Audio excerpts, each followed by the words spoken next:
Sidi Ahmed Ghazali, quand j'aurai terminé avec mes mots pour vous, je m'adresserai à Yanis Varoufakis. J'ai lu son livre. Vous allez voir comment je collerai aux intérêts de ma patrie et de la nation algérienne. Yanis Varoufakis est un Grec, ancien ministre des Finances de la Grèce durant la tourmente. Ça, je laisse après. Donc, اللي يقول لك ثورة تاع الجزائر أنا وأنا يفهم. Ok. Vous avez dit aussi que les Algériens doivent être derrière l'armée. Ça, c'est un autre choc. Je parlerai de l'armée maintenant. Okay? Mais je vais faire de mon mieux pour rester dans la hauteur. L'esprit de Hussein Ahmed est là. L'esprit de Hussein Ahmed me hante avec tous ces efforts gigantesques qu'il faisait pour rester dans la hauteur. Alors que vous, vos semblables, vous étiez dans la mesquinerie politique et politicienne. Voilà. En 1971, donc le 24 février 1971, Ouali Boumediene a décidé de nationaliser les hydrocarbures algériens. C'est un acte révolutionnaire de premier niveau. Ça, c'est le top du top. A décidé. Le 24 février 1971, la patrie Algérie était encore un enfant. La patrie Algérie était encore la patrie Algérie était encore un enfant. Cette patrie Algérie qui était encore un enfant et qui allait commencer une autre guerre contre le sous-développement, contre ce qu'elle a subi durant la guerre d'extermination de la France, dirigée actuellement par son roi Emmanuel Macron, et qui fait sa loi en Algérie. Sans la révolution algérienne de Sidi Ahmed Ghazali, vous n'auriez jamais été un cadre supérieur de la nation,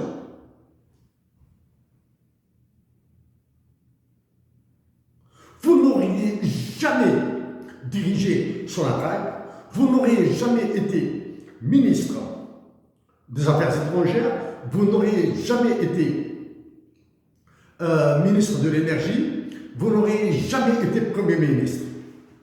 Ça, si la France vous installe dans un poste crucial, d'accord? Donc, c'est à vous allez, quand vous parlez de la guerre d'Algérie, nous pensons révolution algérienne. Du moins, moi, je pense révolution algérienne. Il faudra réfléchir pendant probablement 40 jours avant d'intervenir dans ce genre de débat. Vous avez déclaré que vous étiez, que Ouali Boumediene vous a mis dans la confidence avec l'aide à l'islam sur la nationalisation des hydrocarbures. Là, je pense, c'est à vous allez quand je dis je pense, ça veut dire que je suis sûr et certain. Donc, je pense que vous avez forcé,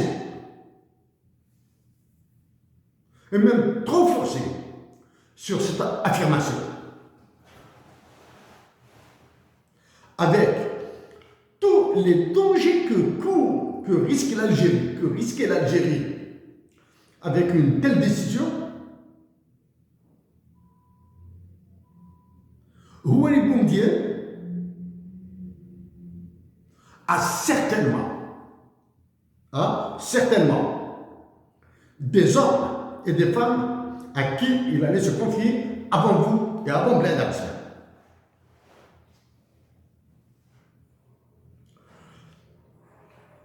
Me diriez-vous que ce sont juste des affirmations?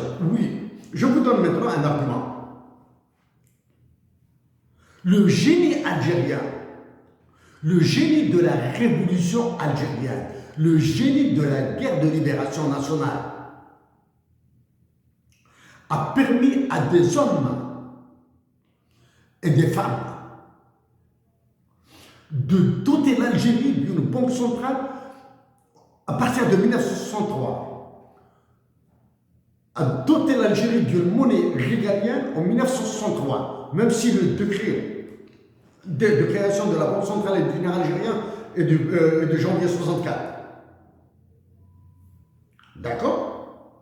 Ça, c'est le génie. Donc, je suis sûr et certain que Boumediene se serait adressé d'abord à ces hommes et femmes peu connus de la nation algérienne, y compris de moi-même, avant de s'adresser à vous. S'il a mis dans la confidence Blaise Abdel, c'est à son honneur d'abord, et c'est une reconnaissance du caractère patriotique du comportement de Blaise Abdel. D'accord? Je me fais rester dans la hauteur. Hein. Peut-être que vous ne pouvez pas venir sur ce niveau-là. Probablement. D'accord?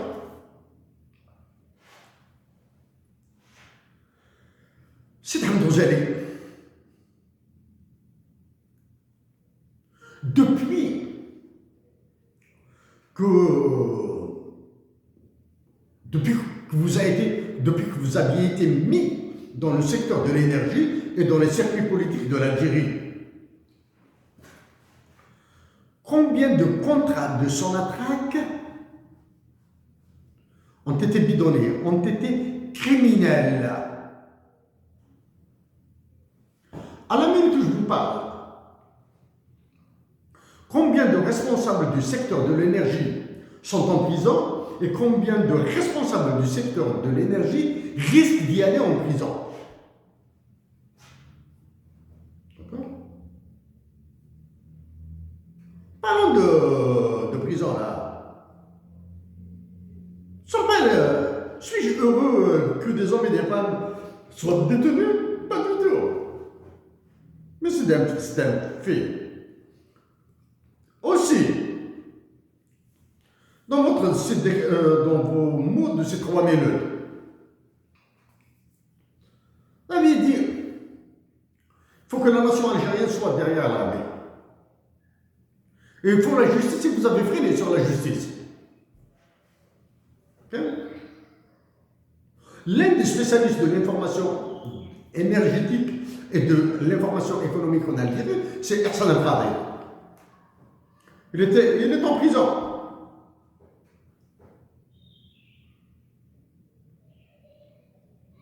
Avez-vous pensé aux détenus politiques algériens? Avez-vous ouvert la voie, du moins? Avez-vous suggéré leur libération immédiate avec dédommagement? Non. Vous avez dit qu'il faut un pays sans justice et vous avez insisté sur sans justice, etc. C'est-à-dire que vous avez beaucoup de retard sur la justice algérienne. La justice algérienne est privatisée. Ah. Maintenant, j'arrive au plus important. On me dit que la nation algérienne doit être derrière les généraux.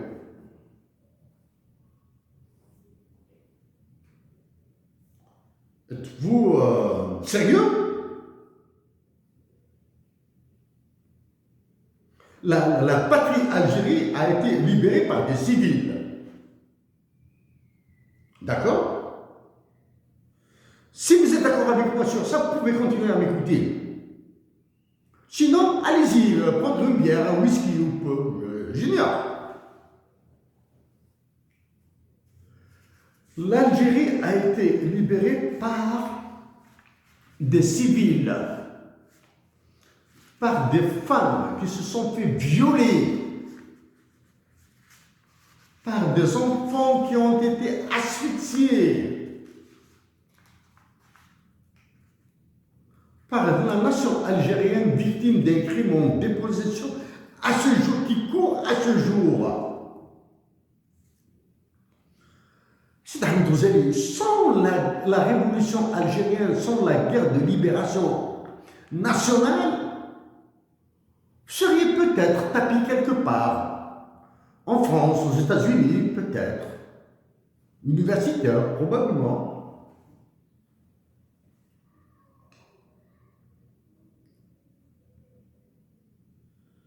Les généraux de l'armée algérienne, doivent être derrière la nation algérienne.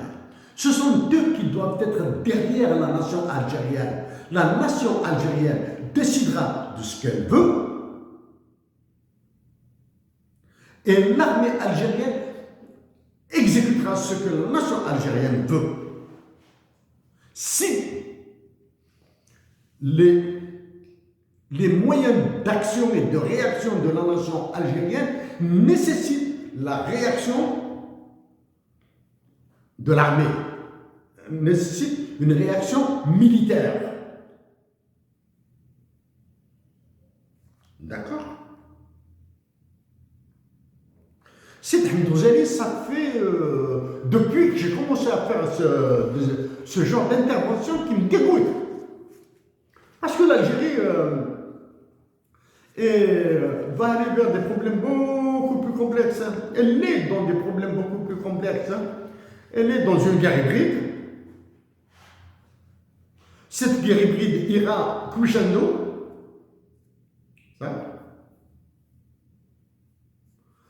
Je consomme mon temps à ce genre de réaction. C'est Hamid Ghazali. Après vous, je m'adresserai au Wali de Tizi Ouzou et à certains universitaires de Tizi Ouzou sur un sujet presque en rapport. Combien de livres avez-vous écrits depuis que vous avez quitté la sphère politique, depuis que vous avez quitté, depuis que vous êtes libre? Combien de livres avez-vous écrits?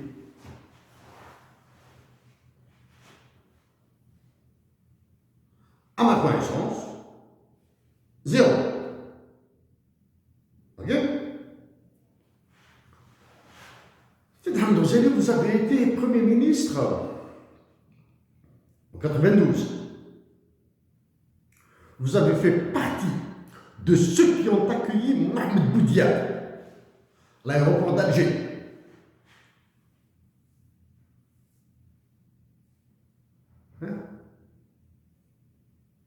Qu'est devenu Mohamed Boudiaf dans votre esprit? Qu'est devenu Mohamed Boudiaf dans votre cœur? Qu'est devenu Mohamed Boudiaf dans le cœur de la patrie, dans l'esprit de la patrie? Parce qu'il y a des Algériens et des Algériennes qui ont raté de connaître des hommes comme Mohamed Boudiaf, comme Kamel Qassem, comme Hussein Ahmed. Il y a des Algériens qui ont raté de connaître ces hommes, comme Alim Sibi. Avez-vous eu des mots gentils, respectueux envers Mohamed Boudiaf et toutes les énigmes sur son assassinat?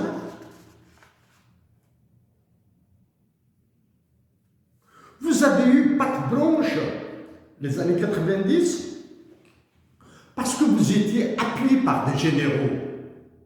Ça, c'est la première. Appuyé par des généraux. Deux, parce que ces mêmes généraux vous donnaient des ordres. et de 3. Vous êtes incapable de dire au FMI, à la Banque mondiale, à l'OCDE, à Washington, que la nation algérienne pourra se débrouiller toute seule dans la gestion de son terroir. Le mot ressources naturelles m'énerve. Tout son terroir, tout. Parce que dans son terroir, il y a sa culture, il y a son imbécilité,